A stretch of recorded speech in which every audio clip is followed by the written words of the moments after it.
que diabos soldados norte-coreanos estão sendo dizimados em Kursk, Rússia? Soldados de um dos regimes mais fechados e secretos do mundo sendo eliminados a milhares de quilômetros de distância de suas casas, na Rússia, no meio de uma guerra contra a Ucrânia. Essa é a primeira vez na história recente que tropas da Coreia do Norte lutam em outro país de forma oficial. E a explicação, meus amigos, é tão estranha quanto a pergunta. Como diabos essa aliança improvável aconteceu? Essa é uma boa pergunta, dado que a Coreia do Norte não tem qualquer objetivo de assumir o controle da Ucrânia. As razões remontam a um pacto defensivo que Putin e o líder da Coreia do Norte, Kim Jong-un, criaram em 2024. O pacto, que a Coreia do Norte ratificou oficialmente em 12 de novembro de 2024, bem na época em que Putin lançou sua contraofensiva, obrigando cada nação a ajudar a outra se ela for atacada. Se isso parece familiar para você, é porque é quase exatamente a mesma configuração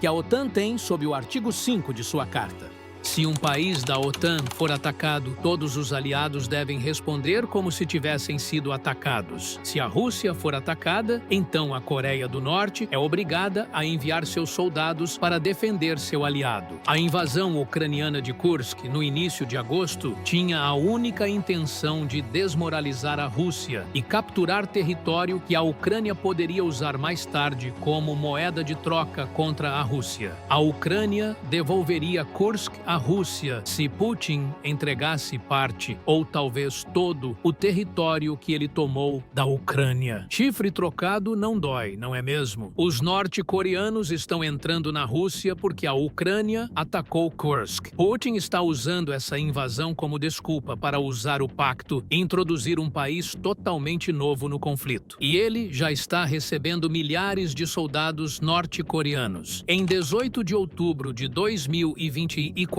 a BBC foi uma das primeiras a relatar a chegada de soldados norte-coreanos à Rússia. Ela observou que a principal agência de espionagem da Coreia do Sul acreditava que o presidente Kim havia enviado pelo menos 1.500 soldados para a Rússia. O número real provavelmente era muito maior. O presidente da Ucrânia, Volodymyr Zelensky, disse que as informações de inteligência de seu país sugeriam que cerca de 10.000 norte-coreanos haviam chegado. Os meios de comunicação sul-coreanos acreditam que o número era ainda maior do que isso, com um número de 12.000 sendo divulgado. Agora parece que Zelensky ou a imprensa sul-coreana estavam certos. O número é de pelo menos 10.000 de acordo com o Kiev Independent. E quase todos eles estavam sendo enviados para um local muito específico da Rússia. O porta-voz do Pentágono, Vedant Patel, oferece detalhes. Hoje posso confirmar que mais de 10.000 soldados norte-coreanos foram enviados para o leste da Rússia e a maioria deles se mudou para o extremo oeste de Kursk Oblast, onde começaram a se envolver em operações de combate com as forças russas, afirmou ele. Patel também observou que os norte-coreanos estavam sendo treinados para usar a artilharia e os veículos aéreos não tripulados da Rússia. Eles também estavam aprendendo sobre limpeza de trincheiras, uma habilidade essencial, dado que a Ucrânia tem se destacado no uso extensivo de trincheiras como uma estratégia importante no campo de batalha, e a Rússia viu de perto as extensivas trincheiras e fortificações como as que a Ucrânia construiu em Kursk. Tudo isso se somou a uma perspectiva aterrorizante para a Ucrânia e só piorou a partir daí. Em 10 de novembro de 2024, o The New York Times revelou que a Ucrânia tinha muito mais com que se preocupar do que os 10.000 a 12 soldados norte-coreanos chegando à Rússia. Putin tinha algo muito maior planejado, uma contraofensiva usando uma força combinada de soldados russos e norte-coreanos, contendo até 50.000 soldados. Graças à inclusão da Coreia do Norte, Putin conseguiu reunir essa força sem ter que retirar nenhum de seus próprios soldados das ofensivas em andamento no Donbass. Para você entender melhor, quando a Ucrânia iniciou a invasão de Kursk, aquela área estava relativamente desprotegida, sendo guardada por soldados em fase de treinamento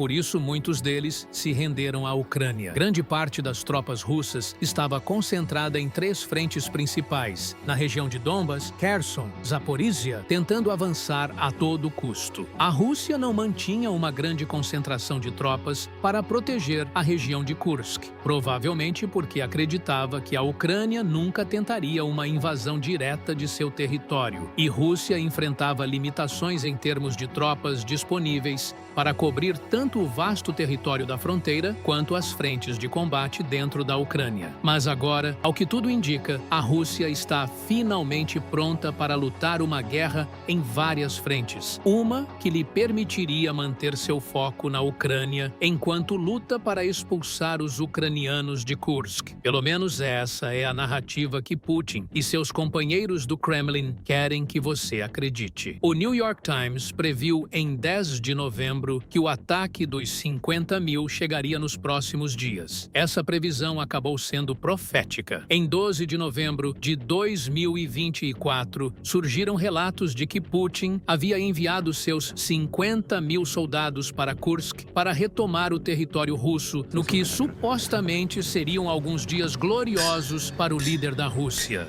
Finalmente, Putin superaria a humilhação que a invasão da Ucrânia havia causado, reconquistando a fé do povo russo no processo. Só que não funcionou dessa forma. Em novembro de 2024, a Rússia lançou uma contraofensiva significativa na região de Kursk, mobilizando aproximadamente 50 mil soldados, incluindo contingentes da Coreia do Norte, com o objetivo de retomar territórios sob controle ucraniano. Em 12 de novembro, as forças russas iniciaram ataques intensivos contra a 47ª Brigada Mecanizada separada da Ucrânia em Kursk. Anastasia Blashchik, porta-voz da brigada, relatou que os russos realizaram múltiplas investidas utilizando veículos blindados e paraquedistas, visando capturar assentamentos ucranianos. No entanto, as tropas ucranianas repeliram essas ofensivas, destruindo 10 unidades de veículos blindados inimigos. A Ucrânia empregou estratégias eficazes, como a instalação de minas em pontos estratégicos e o uso de drones de primeira pessoa, causando danos significativos ao equipamento russo. Além disso, sistemas antitanque Stugna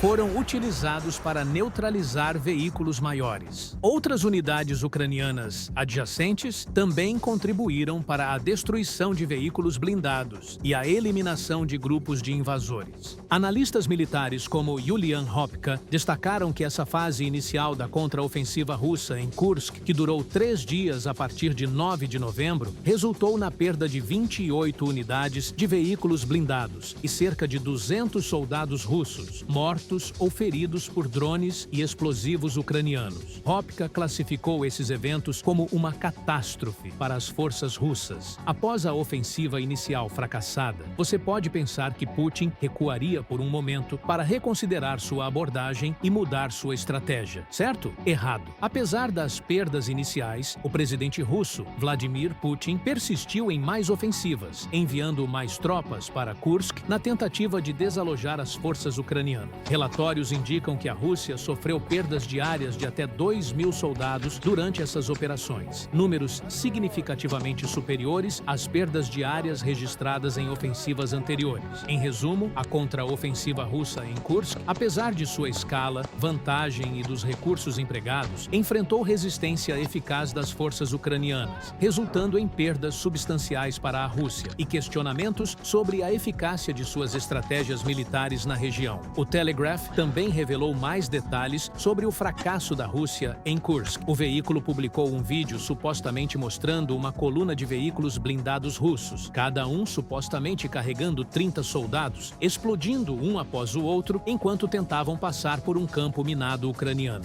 Esses soldados nem sequer tiveram a chance de confrontar as tropas da Ucrânia diretamente. Eles foram dizimados no caminho, com cada veículo sendo forçado a seguir cegamente o que explodiu antes, seus motoristas esperando que não fossem eles a navegar pelas próximas minas. Nenhum conseguiu passar. Alguns dos primeiros combates se concentraram em uma vila chamada Novoevo-Novka, localizada localizada a cerca de 16 quilômetros de Sudza, que a Ucrânia usa como seu centro de controle em Kursk. Os moradores viram combates constantes, todos indo para o lado da Ucrânia. Cerca de 2/3 dos veículos blindados que a Rússia enviou para a vila já foram destruídos, com 300 soldados perdendo suas vidas. Apesar de todas essas evidências, blogueiros militares russos estão tentando empurrar a narrativa de que a contraofensiva de Putin em Kursk foi realmente bem-sucedida, e os porta-vozes de Putin estão empurrando a narrativa de que o equipamento fornecido pela OTAN à Ucrânia não estão à altura de intimidar a Rússia. Porém, as filmagens publicadas até agora parecem revelar o contrário. A Rússia estava mais uma vez usando as velhas estratégias de ondas humanas, baseadas em lançar ondas de soldados contra fortificações protegidas inimigas. Estratégia essa que ela usou com tanta frequência dentro da Ucrânia. E para o azar da Rússia, esses ataques baseados em ondas não são nenhuma novidade para o exército ucraniano. E para piorar tudo, a Ucrânia percebeu que 1/5 dos 50.000 soldados norte-coreanos tinham recebido menos de um mês de treinamento, principalmente no uso de armas russas. Tudo isso nos leva a fazer a pergunta óbvia: o que acontece depois? É importante notar que a contraofensiva de Putin em Kursk ainda está em seus primeiros dias. Nesse momento, a Rússia está perdendo 2.000 soldados por dia em Kursk e Donbas. Mesmo que esse valor seja menor, digamos 500, levará apenas 100 dias para a Ucrânia esgotar os 50.000 soldados russos e norte-coreanos a cinzas. Se a taxa de baixas russas for mantida, e esses 50.000 soldados podem até serem esgotados mais rápido, se assumirmos que Putin intensifica seus ataques com ondas maiores conforme os dias passam.